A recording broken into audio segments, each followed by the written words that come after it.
ফেনীর জেলেদের, ফেনীর কৃষকের, এর বাইরে এই নদীর এক ফোঁটা হিস্সা কোন জাতির থাকতে পারে না, কোন রাষ্ট্রের থাকতে পারে না।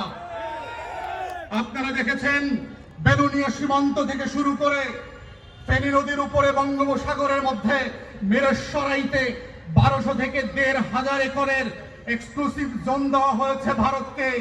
আমরা জানতে পেরেছি বিভিন্ন সূত্রে এই জোনের ভিতরে ভারত ব্যবসা করে না, এখানে তারা গোপন ষড়যন্ত্রের আখড়া বসিয়েছে।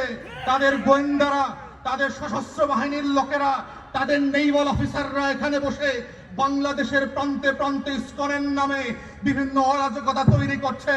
তাই আমরা অন্তর্বর্তীকালীন সরকারকে বলছি, এই বেলুনিয়া সীমান্ত বাংলাদেশের অংশ, এই মিরসরাইয়ের 1500 একর শিল্পাঞ্চল বাংলাদেশের অংশ। এইটা কোনো রাষ্ট্রকে লিজ দেওয়া হয় নাই, লিজ দেওয়ার কোনো এখতিয়ার নাই। তাই অবিলম্বে এটা বাতিল করে